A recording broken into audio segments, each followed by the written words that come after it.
Good evening once again, everyone. My name is Mr. Snake Hennigan, and tonight we're going to be doing part 17,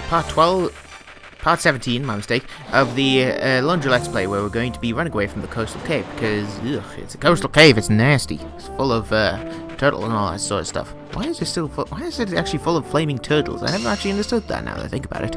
Anyway, we've got ourselves a strength tonic there that we didn't take before, because, well, we were full on strength tonics. And we're going to be quickly talking to, we're going to be doing a quick exploration of everywhere we can go now that we can swim. Although, weirdly enough, with the ocean being the ocean, we can't really swim everywhere in there, otherwise we'd end up getting caught in the undercurrents and possibly getting killed. But I don't know exactly what the understanding is, but basically Alundra's not able to go there. Mental blocks and all that sort of stuff. And Nava here doesn't seem to have much to say, as per usual. Not entirely sure why I decided to come here and talk to him. I guess I'm just still in the vain hope that he might actually have something interesting to say. Rather like me. Ha! No, I'm joking. But anyway, we're going to be quickly exploring a couple of places to see what sort of new stuff we can access. And here we find a gilded falcon. We couldn't access it before because of the rafters that we can't see, but, well, hey, we can access it now. It's a cool thing. And we've got rivers all flowing into the ocean, but we can't climb up there, unfortunately. We have nothing that allows us to climb up waterfalls, and we never will, because that would be a little weird. And this is unfortunately a dead end. We're meant to be coming from here, not to here. So that cave, inaccessible. That waterfall or that river, inaccessible. Everything seems to be like a river rapid down in the end. I'm pretty sure that's not how rivers work. But whatever, I don't know much. I didn't do much geography. Or, is it geography? Yes, geography.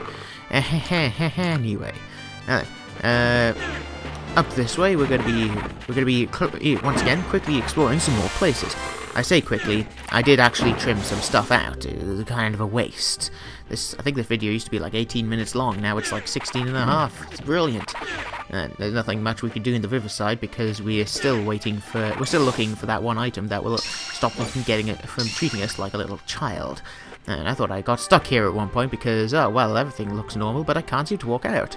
What I had to do, go straight down, and then walk left. I am such an idiot at times, I swear to God. Once again, I keep saying stupid shit.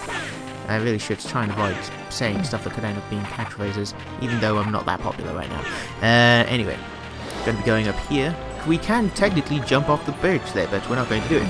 Instead, we're going to do it here, so we don't get distracted by whirlpools. Those things become more interesting later, but for now, they're just sort of there to be distracting and noisy. Well, like me again. No.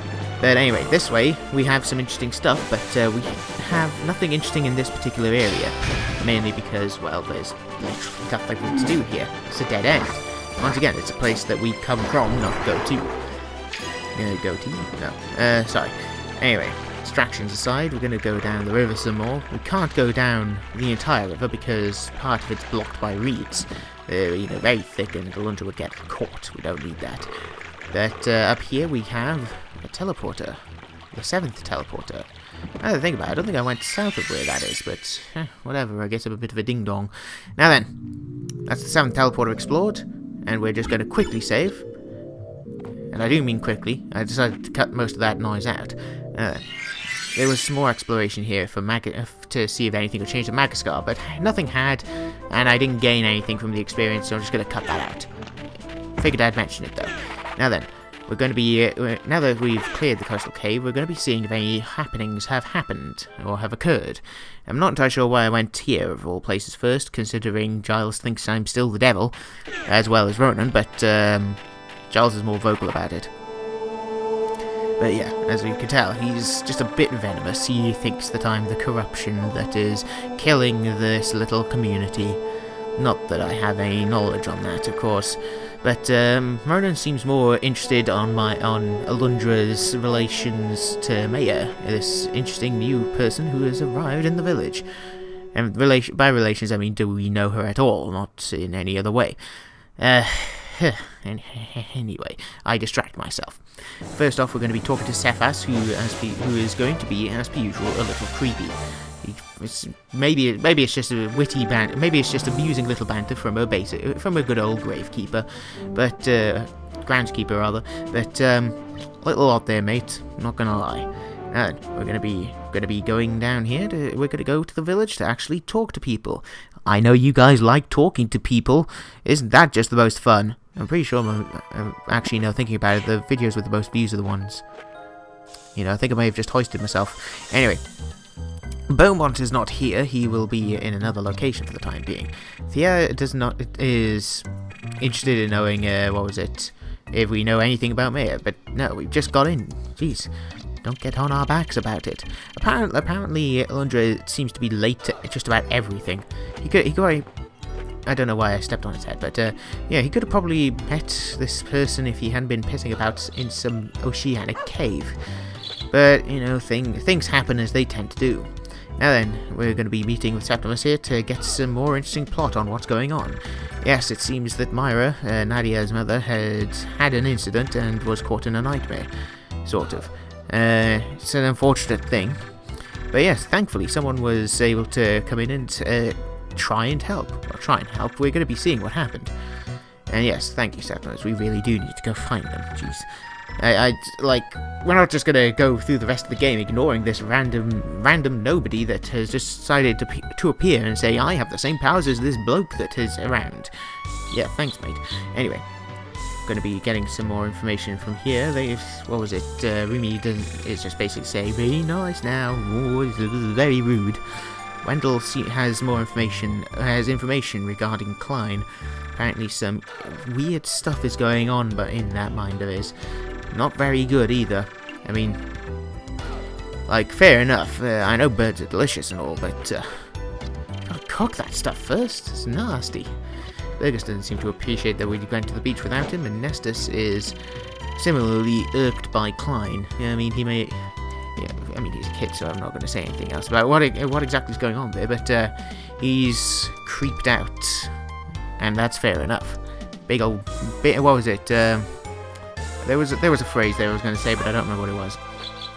And now then, we're going to be finding out that Keisha, seems worried for Giles, which is fair enough. You know, sibling worries and all that.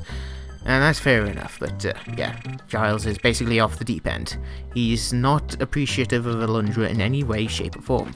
Apart from the fact, well, actually, he probably does appreciate it in one way, because, hey, there's someone to blame for all the bad stuff that's happening right now. Rather coincidental, don't you think? And Fane here is going to tell us to just go watch over Lutas, because he can be a little weird. He can be a little... flirtatious, as she says. No, thankfully he wasn't. So, or he isn't. Like, as far as I remember, talking to him anyway, in the video. Now, Eustyles is closed. She's likely to have been over at Myra's as well. Sorry, I'm getting kind of distracted here. My nose is trying to sneeze. No. Yes, seems like quite a few people are having worries about Klein. His popularity is going down a bit. Not the best of things, considering he's the go-to guy for defending the town. Anyway, yes, Sierra also being a little worried about, why was I taking so long to talk to him? Yeah, she at least has some good reasoning for why he may have gone a little weird, but, Sybil here is also being worried about everything. Considering the dream that she saw and showed Alundra, it's perfectly understandable. So I'm getting a crick in my neck. It's bad. Anyway, sorry. I need to have a drink at times. Gustav's is locked. It's a weird thing. Klein's is open, so we're going to see if he's there. And weirdly enough, he isn't. Something's interesting, but whatever. Or I think there was nothing interesting in there. But for now, we're going to go talk to Bonaire, and then we're going to actually go into Maya's house because, oh wow, hey, there's a congregation outside. This is some interesting stuff. Don't know why I came to a halt there, but weird stuff. I don't know. And Bonaire seems to be a bit negative about what's happened, considering, oh hey, if this person had appeared sooner, we may have been able to save both Bonaire and Nadia. But unfortunately, that's the cruel irony of things. People just appear too late to be able to save things. Phineas seems to agree. Or no, not Phineas. He doesn't seem to agree. I mean, he says basically, just be patient with the dude. He'll be fine. And Klein here is not being creepy, actually, for once. Well, Well, he's not being creepy, he's just making chit-chat. So I guess that is creepy. No. And yeah, Lutas here throwing some of what some people might call a bit of shade at us. Like, oh, come on, you could have totally saved her. But no, you weren't able to. I mean, to be entirely fair, they don't understand what was going on. But, that's always the way, is it? If you know things and that nobody else knows, you can't really say, look, there was no way to stop it. Because we all saw what happened with Sarah. There was actually no way to be able to save both of them. And yes, Beaumont is glad that Maya has been able to save Myra. Kind of a pretty cool coincidence.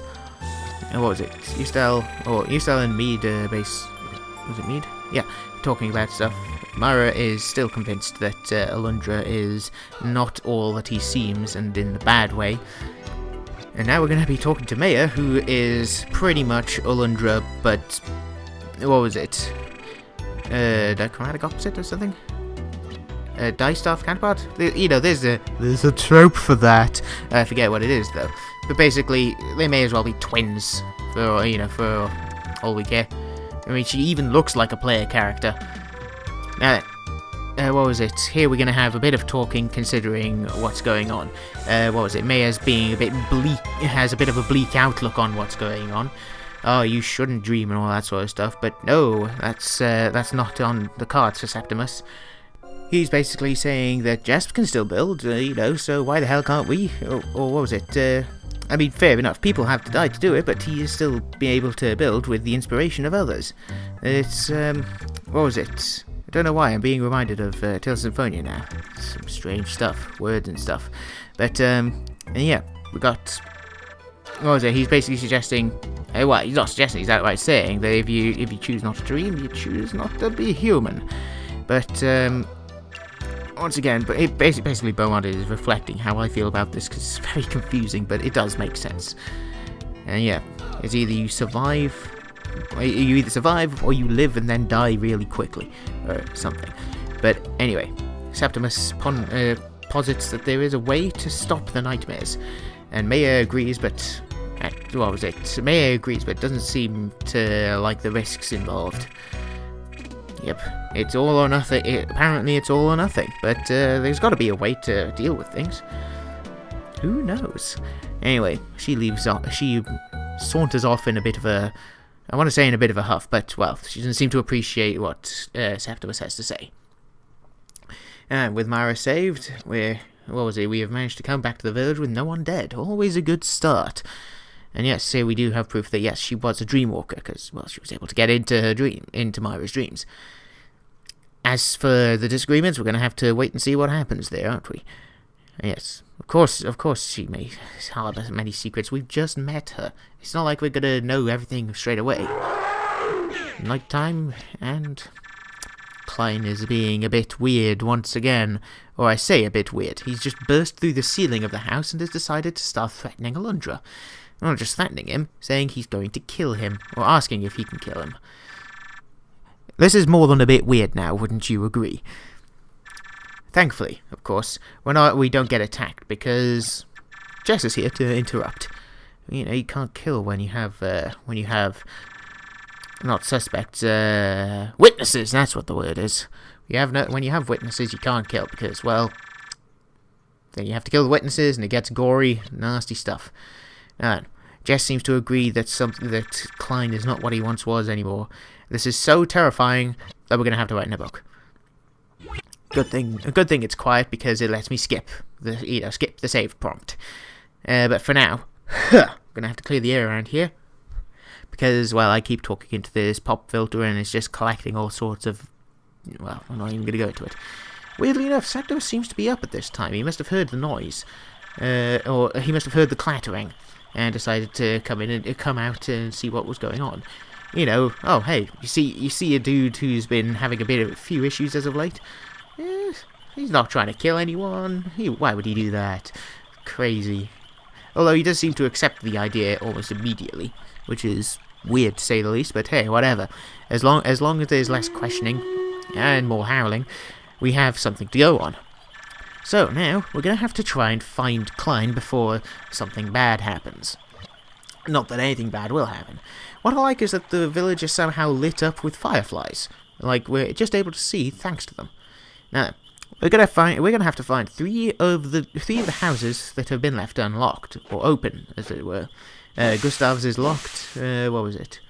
But everywhere else, most of the places are locked. Eustell's is open, but if we try and enter, Hal from the left, Klein from the right. So we obviously know that Septimus is the werewolf. No, I'm joking, of course. That would be weird. I think it would be weird, anyway. I need to learn more words to describe something that's weird. That gives better descriptors, as you can tell. Weirdly, there we go again. Strangely enough, Klein's house is open, but he himself is not there. He's still messing with us. He's around somewhere. Now we're going to go to Myra's house. Nope, he's still there. He's going to go find him. Well, we're going to have to still try and find him. Seems as though Septimus has perked up to the idea of what's going on. We're going to have to be very careful, he says, as he walks off in that direction. Bit of a silly idea, but whatever. And there's only one house left. It's not Bonner's, it's not Lutas's, it's Wendell's. And with that, Klein gives up. He buggers off for the night. We're not going to be... Septimus also gives up for the night, and we're going to be dealing with all that sort of stuff in the morning. Or, well, Alundra's going to be dealing with that in the next day. As for now, we're going to be finishing this video. I thank you all for watching, and I hope you continue to watch for the next video, because we're going to be exploring Klein's Nightmare. Isn't that going to be fun?